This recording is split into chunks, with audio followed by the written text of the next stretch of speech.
This is a Roland AT-60S. The higher end models that were made at the same time as this, the 80S and the 90S, came with lighting. So obviously it's a necessary element.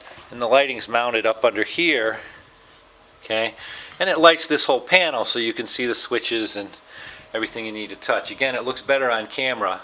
It's much darker than it appears. So what we did, since this 60S doesn't come with lighting, we figured out a way to put our own lighting in it, and that's what we're going to show you now. So we've taken the top off of this. Roland does a really nice job. It's just 3 screws and the top comes off. And what we can do is, this is the roll top, but it lifts up, and we get it up out of the way.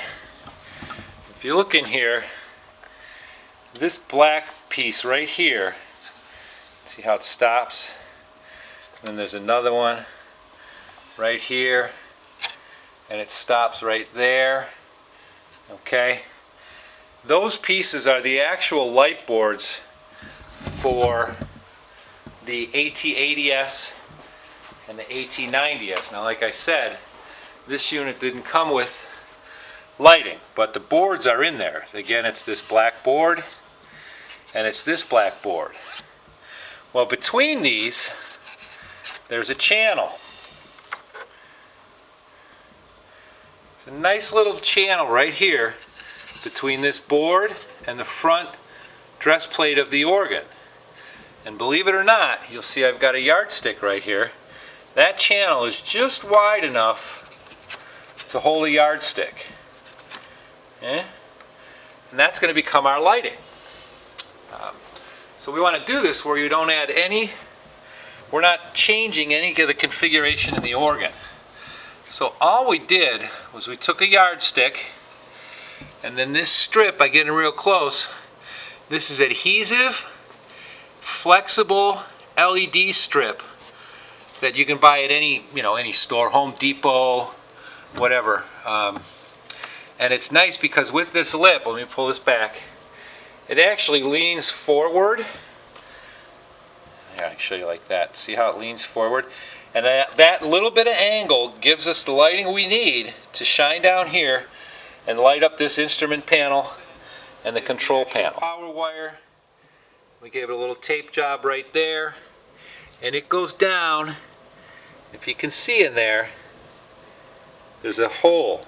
There's a factory hole there where it feeds through the bottom of this top console. This Roland organ is 2 parts, the top and then the stand. So that's all there is. This just sits in here. It's not glued, it's not wired, it's not connected to anything. We had to put a little notch in the yardstick right here, so when you're closing the lid, it'll clear these hinges. But other than that, it works fine. So when you run this wire, when the light strip itself plugs into a dimmer unit. So we're now under the console, and because of the way this organ is built, okay, it's designed so that there's a little opening there to corner. See, this white unit is a dimmer unit. It's got a slide control on it right here to bring the lighting up and down. The green cable you see there was the extender cabling that we needed to do to light the bottom, and I'll talk about that in a minute. Since I'm someone who's learning, I play in the evenings, the foot pedals were kind of dark too. So what we did, I showed you that green wiring under there, was you're able to split this wire. So you'll see my tape joints right here. If I didn't put the lights down at the bottom, this cable would just end. This LED strip would just come here, and this would be an end cap, and all the power runs from this end down to the dimmer, and then to the plug. But since I wanted to run an extra set of lights under the feet, you can splice into this wire, which we did right here, and we just extended it with green, I think we used speaker wire. It doesn't matter, it's low voltage. And that's the green wire that you see running under there. It comes out the back and it connects to that dimmer underneath.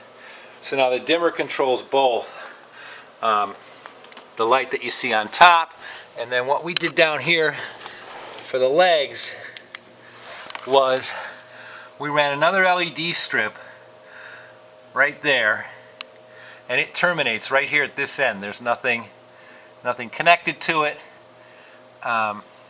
It just terminates. It just ends. There's a cap you put on it.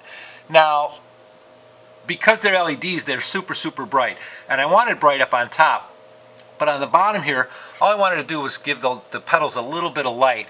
So we took a little plastic half curved tube, cut it, and then held it up with some masking tape, which is fine. It's not going anywhere, and it softens the light so that the keyboards are dominant, but you still get enough light down here so you can see the pedals in the event that I need to look down to find a pedal, which doesn't happen often.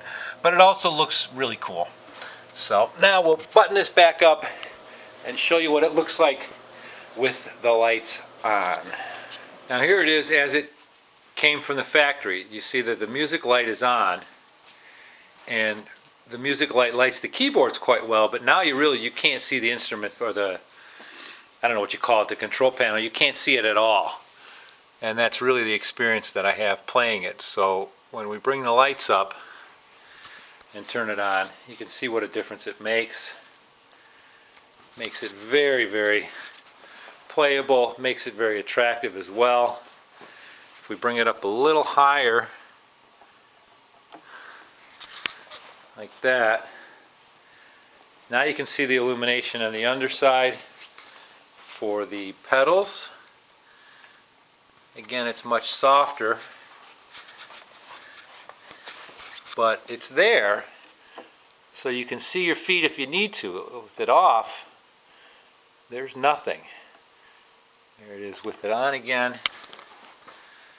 So it does a fantastic job.